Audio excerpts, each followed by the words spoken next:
Bonsoir à toutes, bonsoir à tous, bonsoir Marc, merci de m'accompagner pour ce nouveau numéro de Ski Chrono Débrief. Nous allons décrypter l'actualité du Cercle Blanc pour ce beau week-end, donc avec Marc Garcia, ancien slalomeur de Coupe du Monde. On a encore vécu un week-end en montagne russe avec des émotions, des podiums français en descente alors qu'on s'y attendait plus à Kitzbühel.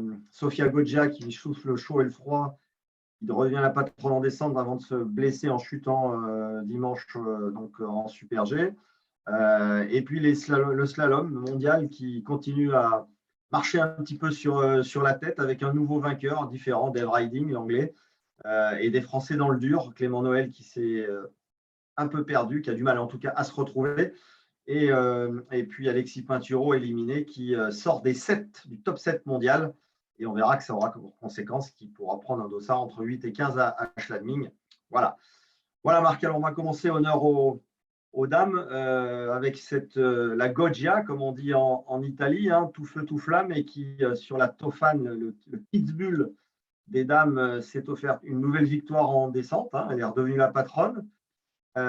Et aujourd'hui, dimanche, c'est, j'allais dire, la cata avec cette chute en Super G, cette grave lourde chute et cette blessure, visiblement, en tout cas, ce genou qui est endommagé. Qu'est-ce que ça t'inspire? Ça m'inspire beaucoup de tristesse pour elle parce que quand un athlète se blesse, qu'elle soit, on avait notre ami Victor évidemment, mais partout, chez les garçons, chez les filles, toujours tristesse quand les athlètes se blessent. Et bon, en tout cas, elle, c'est depuis le début de saison. Et là, depuis quelques courses, elle était quand même presque à la Franz Klammer de l'époque, un peu dans tous les sens, à fond, les skis, les bras, ça part dans tous les sens. Ça va surtout très, très, très vite. Et aujourd'hui, malheureusement, ça n'a pas pardonné et cette terrible chute. Elle fait le grand écart. Elle fait un grand écart et un soleil derrière. Alors, c'est son ski, elle est toujours sur le fil, on le voit.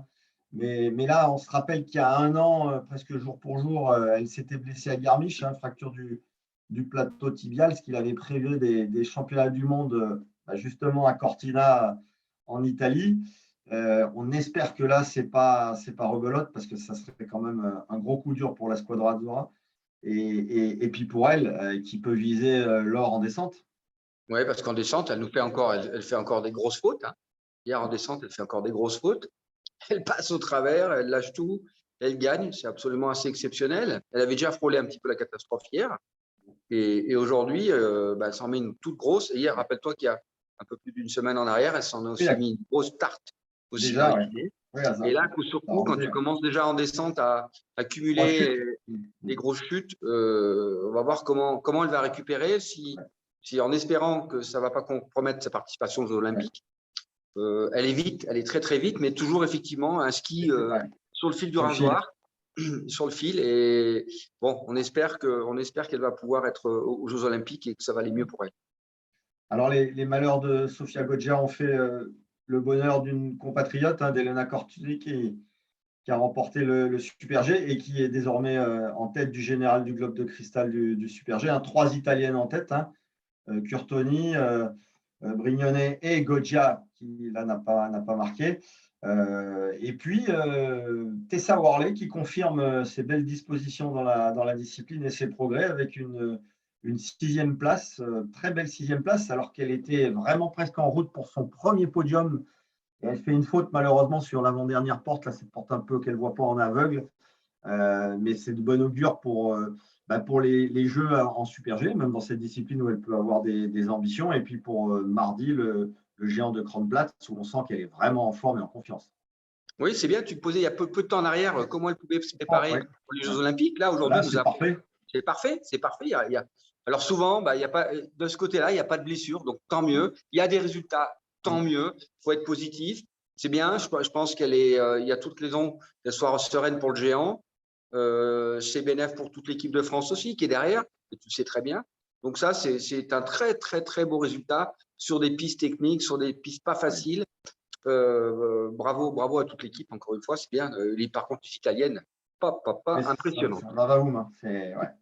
Là, oui, Tessa, elle fait vraiment, on a l'impression, le plein de confiance à chaque sortie. Et on le verra à l'inverse pour les garçons en slalom, on a l'impression qu'au contraire, ils en perdent, ils s'émoussent à chaque fois. Donc sur Kitzbühel, Bon, ben voilà, je crois qu'on a vécu un grand Kitzbühel. Là. Il y avait 2 descentes au programme, une descente un peu raccourcie vendredi et puis une descente dimanche sur la Strife en XXL. Euh, Exploit des Français, on l'avait dit, on était quand même très, très, très, très inquiets pour eux depuis le début de saison, hein, un peu timide, ça allait de moins en moins bien. Et ils arrivent à se retrouver sur la piste la plus difficile du monde. Ils ont besoin d'être dos au mur ou d'être sur une piste glacée et pentue pour s'exprimer, Johan Claret et Blaise Guizen-Denner. On pourrait amener une certaine analyse de cette façon, Laurent, en tant que coach. Mais après Yo, il a l'expérience et à chaque fois en descente, ça joue. Il aime bien cette descente. Et puis de toute façon, quand tu rentres dans cette mecque du ski, Kitzbühel, je pense que tu n'as plus rien à perdre. C'est-à-dire que les questions, il n'y en a plus 40 000 à te poser. C'est qu'il y a tous les secteurs, évidemment, surtout sortie du Skyland, la rentrée du plat pour pouvoir cumuler et garder cette vitesse. Les skis qui gardent l'accélération, tout un certain nombre de facteurs qui font que à Kitz, tu n'as plus tellement raison de te poser 40 000 questions, si ce n'est que de skier ton meilleur ski. Et c'est ce qu'a fait Yo. Et c'est ce qu'a encore avec le Dossard 43. Blaise, fabuleux résultat, le plus beau de sa carrière, à Kitz. Et puis pour un beau podium français. Avec ce Dossard 43 et ce podium troisième, le Blaise Guizen-Denner signe le véritable exploit de ce week-end. Hein. Oui, mais tu vois, encore une fois, quand tu l'écoutes dans ses petits commentaires, ben, quand il passe à la ligne d'arrivée, il ne sait pas s'il est devant, derrière. Il a fait son ski. Ouais. Il s'est fait un peu secouer quand même dans tous les sens. Il a essayé de tenir des trajectoires. Et puis, ça a marché. L'analyse pour les coureurs de Kitzbühel, ce n'est pas le plus simple. Ils arrivent, c'est le chrono qui parle. Ouais. Et puis, point barre, quoi. Mais en tout cas, là, comme tu dis, ça faisait un petit moment qu'ils étaient un peu dans le dur, nos descendeurs, il faut être clair, et que là, bah, magnifique deuxième et troisième place. Ça met du baume au cœur pour tout le monde. Petite frayeur pour Mathieu. Hein, ouais. Qui est rentré à la maison pour se reposer et se refaire la cerise avant de partir à Pékin. Pour revenir à Yo Claret, c'est vrai que on sent qu'il a une maîtrise de cette piste, c'est l'expérience qui parle. Hein. Il la connaît par cœur, mais on a beau la connaître par cœur, il faut toujours la dompter, c'est un combat. Et là-dessus, il est vraiment 41 ans. C'est quand même là aussi une sacrée performance. Alors, il lui manque toujours cette victoire et pour avoir sa cabine, mais j'espère qu'on pourrait presque en donner une d'honneur parce qu'honnêtement, c'est faire ça encore alors qu'il était vraiment pas bien. Hein. Et voilà, il se cherchait et là, il se retrouve au moment où il faut vraiment être. Ça fait en tout cas très plaisir de voir ce comportement parce qu'on imagine qu'ils ne devaient quand même pas être bien tous autant à traîner un petit peu ces résultats mi-figue mi-raisin. Et là, ils se sont vraiment, j'allais dire, mutuellement motivés. On a vu dans l'aire de départ Blaise Guizen-Denner qui se réjouissait de la performance de son aîné. Et ça a dû lui donner un coup de boost pour signer cette performance. Il disait qu'avant Kitzbühel, il avait regardé ses stats. Il arrivait, je vais arriver à 100 départs en Coupe du Monde et j'ai toujours pas de podium. Et il a à 99e, il a ce podium et celui-là, personne ne lui enlèvera. Oui, en tout cas, ce qu'il y a de absolument extraordinaire, tu l'as signalé, tout le monde le répète, l'âge de Yo, les années, quelque part aussi, l'expérience, mais aussi l'usure, parce qu'il ne faut quand même pas rêver, c'est quand même des défendeurs qui prennent des risques. Je crois qu'il est monté d'un cran dans le respect mondial de tous. C'est clair, et ça, c'est important en dehors de la réussite. Quel exemple, quelle ténacité, quelle vigilance, enfin, tous les adjectifs qu'on peut utiliser pour Yo sont absolument fabuleux, extraordinaires. Et c'est bien qu'ils soient encore là. C'est bien pour ces jeunes qui arrivent derrière, comme Blaise. Et en tout cas, on ne peut que se féliciter de voir un mec comme ça qui est encore là parmi les meilleurs mondiaux. Félicitations, Yo. Chapeau. Chapeau. Et un petit mot pour Blaise, j'ai bien aimé son petit clin d'œil à son technicien Raph Scozafaza, qui lui a préparé des bombes atomiques. Hein, et voilà, c'était sympa ce petit clin d'œil dans le ski room avec le trophée du chamois qu'il voulait partager avec Raph. Voilà, j'ai trouvé ça assez grand, assez généreux. Il sait ce qu'il avait au pied et il a rendu hommage à son technicien. Voilà. Non, mais en tout cas, bravo à Blaise, bravo à ce technicien, à toute l'équipe, hein, tous les coachs. En tout cas, ça nous a tous fait du bien, les Français, d'être 2 et 3 sur ce magnifique podium de la première descente.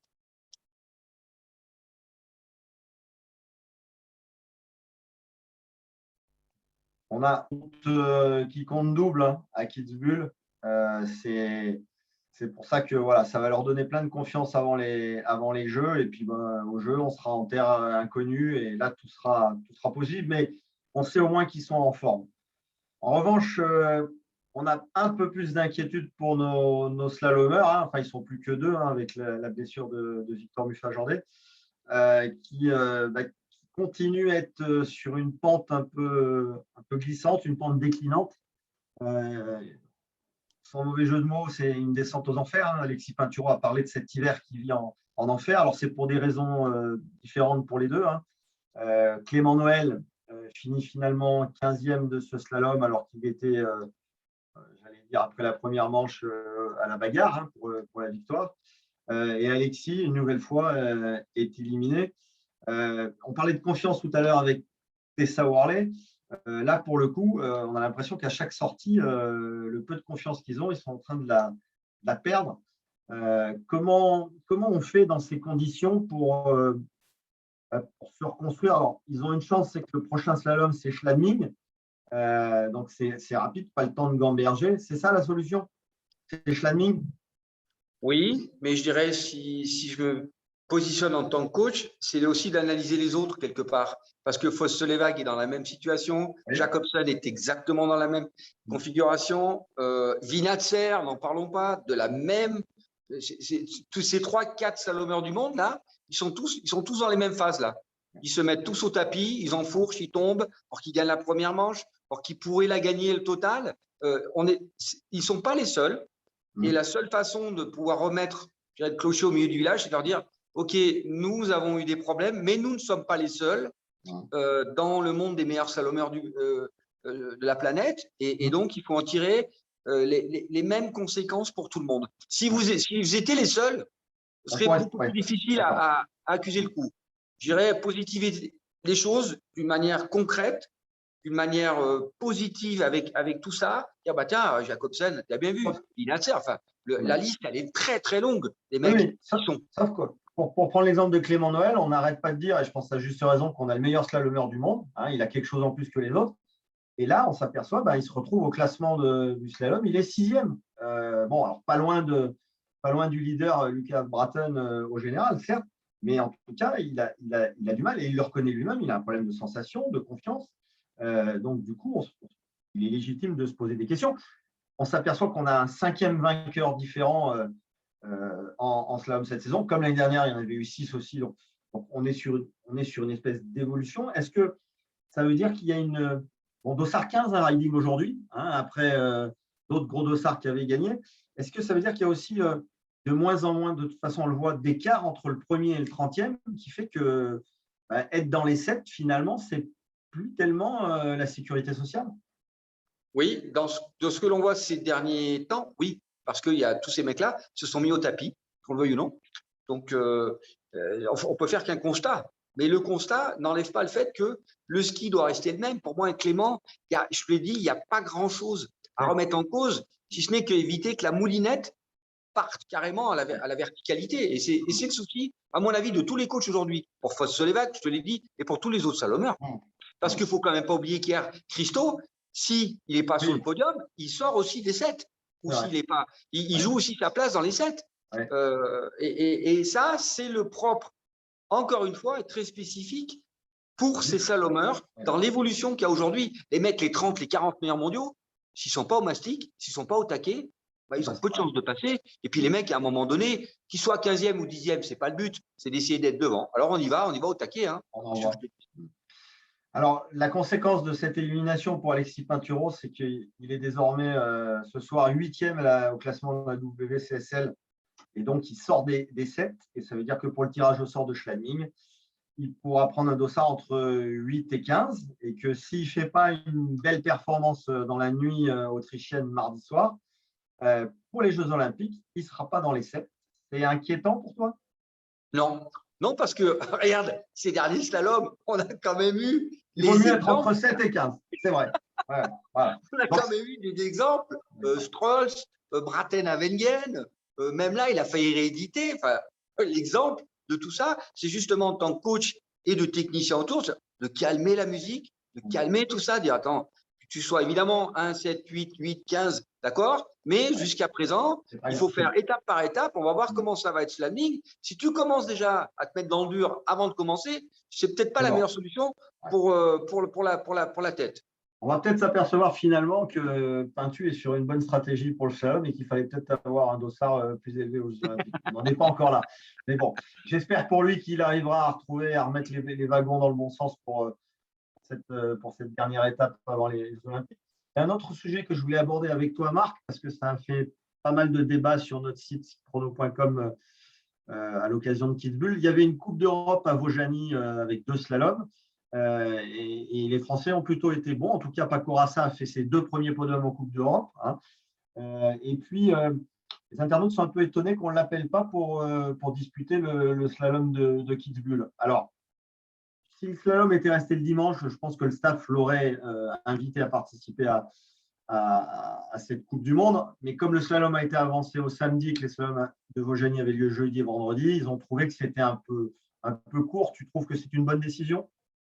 Oui, en fonction des programmes qui s'étaient fixés, enfin en tout cas que le staff s'était fixé, oui, toujours, c'est toujours discutable et je suis toujours un peu de ton avis, on l'a souvent exprimé chez les féminines, de pouvoir mettre le maximum de quotas quand on a la possibilité et de former ces jeunes. Alors à un moment donné, on a besoin aussi de se refaire un petit peu la cerise, c'est-à-dire de gagner, d'être sur les podiums, parce que même si tu fais ton expérience en Coupe du Monde, mais que tu rentres dans les 30, ou que tu passes limite, et que là, on ne rentre même pas dans les 30, hein, quand les jeunes qui ont eu la chance ils n'arrivent même pas à rentrer dans les 30. Voilà. Donc, à un moment donné, il est aussi bien pour le mental de te remettre au goût du jour et la victoire, qu'elle soit en FIS ou en Coupe d'Europe, fait toujours du bien à un athlète, quel qu'il soit. Et encore plus, c'est les jeunes. C'est-à-dire être capable de faire un peu yo-yo au lieu de t'envoyer, on va dire, systématiquement au casse-pipe, comme tu viens de l'évoquer. Eh ben, à un moment donné, il a la possibilité, il est allé là-bas. Je pense qu'il s'est bien refait la cerise. Peut-être qu'il sera sur le standing, je le souhaite.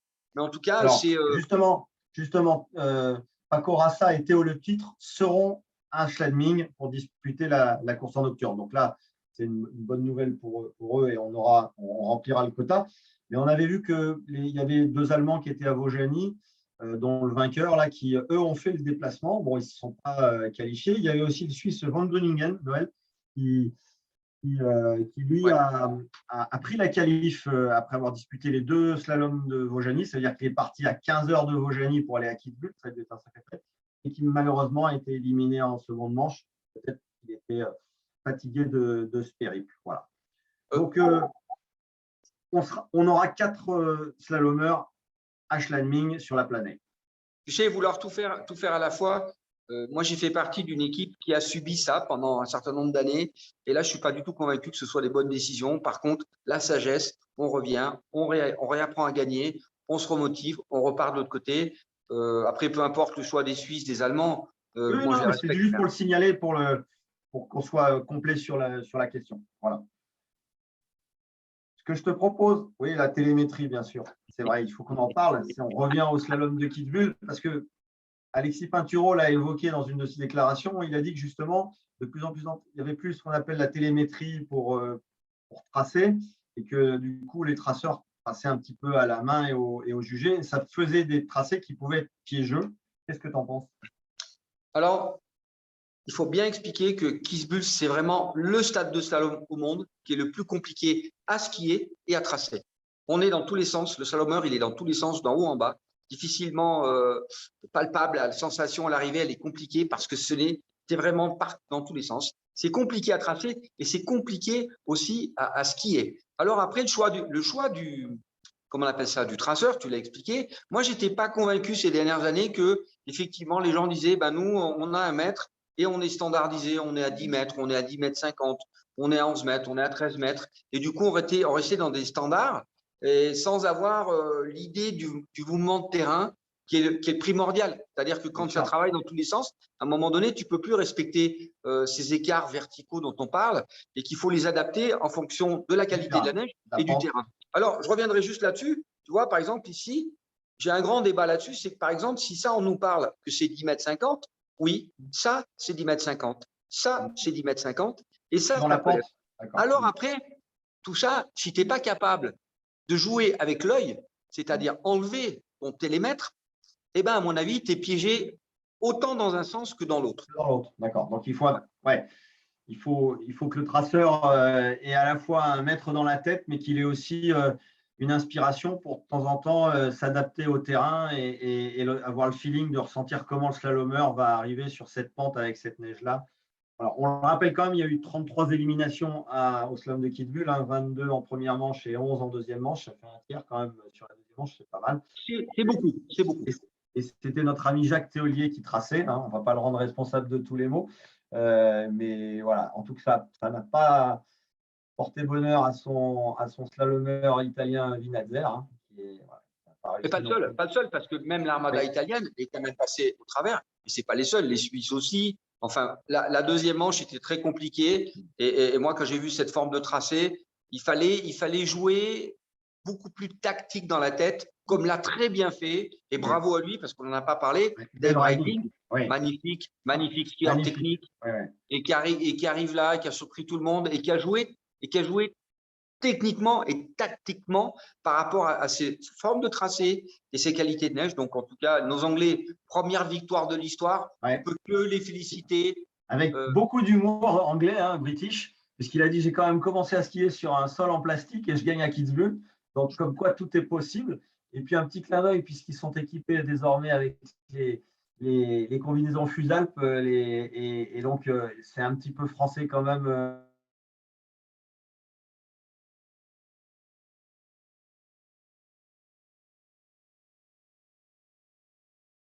Voilà, c'est la marque d'Ennis, clin d'œil à Alexandre.